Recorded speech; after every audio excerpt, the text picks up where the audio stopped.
Don't bring her anything. She's not in first class. The flight attendant's words cut through the cabin like the hiss of boiling water. Her voice was sharp, loud enough for the rows nearby to hear, yet casual, like she was stating a fact. Elise Turner looked up, one hand on her belly, the other gently stroking her 7-year-old daughter Ava's curls. A tray of meals passed right by her row. No eye contact. No explanation. Then, as if to make sure she understood her place, the same flight attendant doubled back, with a cup of water. Not for drinking. But to teach a lesson. The splash was sudden. Cold, then warm as it soaked Elise's dress and slid down her bump. Ava screamed. The people in row 14 froze. One man chuckled.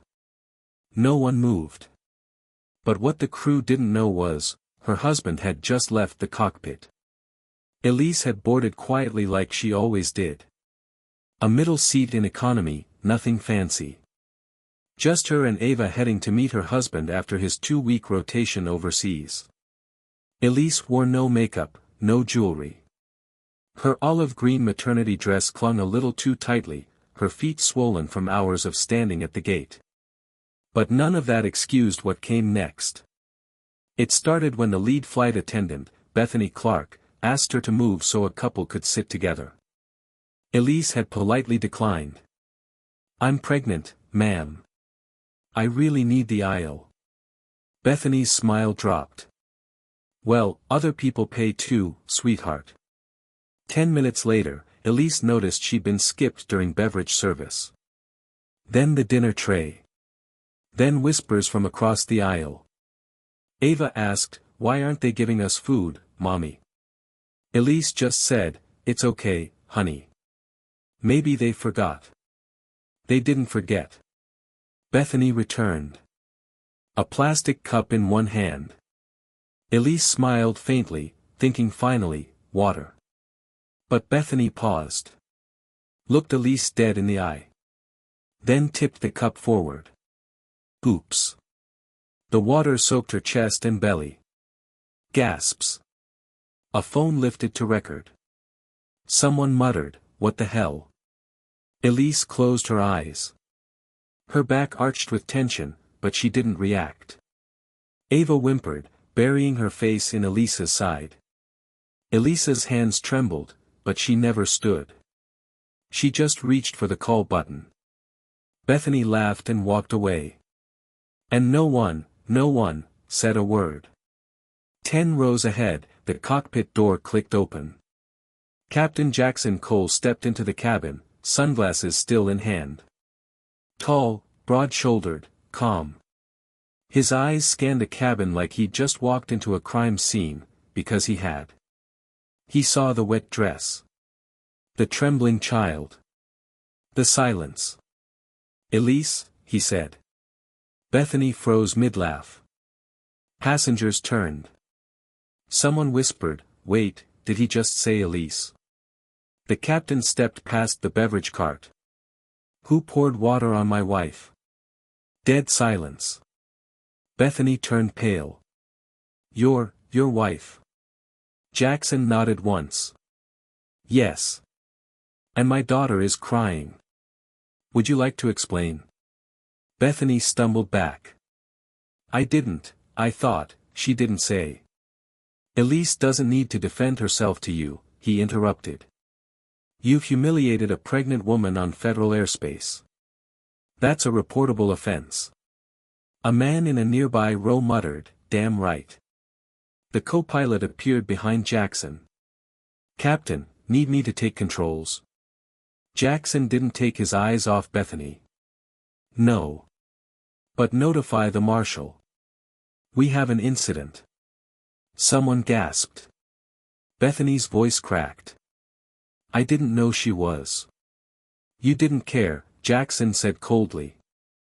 Then he turned to Elise. "Are you okay, sweetheart?" Elise nodded. Ava clung to her side. "Bethany?" She could barely stand. The captain's announcement came 30 minutes later. "This is your captain speaking." Earlier today, a passenger was mistreated by a member of our crew. That passenger is my wife. I want to thank those who stood up, and remind everyone that silence is a choice. We filed an incident report with corporate and federal regulators. The crew member involved will not continue this flight. A murmur of shock spread down the cabin. Bethany was escorted to the back galley, visibly shaking. She passed Elise's row, but Elise didn't flinch. She simply held Ava's hand tighter. One older woman whispered, "Good for her." A young man leaned over and said, "She didn't even raise her voice, that's real strength." No applause. Just heavy silence. But the kind that carries weight. After landing, 2 corporate officers waited at the gate. Elise was offered apologies. Ava was given a plush airplane toy. Jackson never let go of Elise's hand. They exited together, not as victims, not as guests, but as the ones everyone had underestimated. As they crossed into the terminal, Elise paused at the large glass window. Planes took off beyond the horizon, steel birds rising into sky after sky. She turned to Ava and said softly, "You don't have to shout to be heard, baby girl." And then she walked forward, hand in hand with the man who flew them home, not just through air, but through dignity. If this story made you feel something, don't forget to leave a comment. Some truths, when shared, fly farther than any plane ever will.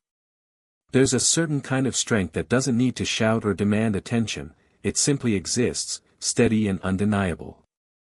Elise embodied that strength.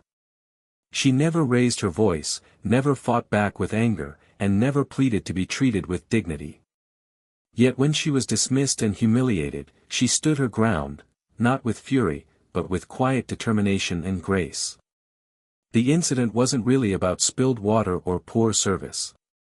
It was about deeper things, the snap judgments people make, the biases they carry, and the way they treat others when they think no one important is watching. Elise could have made a scene. Instead, she chose to be still, to let her character speak louder than any outburst ever could. Her young daughter witnessed it all. She didn't just see her mother being ignored, she saw a powerful lesson in what real strength looks like. And later, when the world discovered who Elise truly was, not just a tired, pregnant woman, but the wife of the pilot in command, it forced a shift in perspective. Because sometimes, the most powerful people are the ones no one sees coming.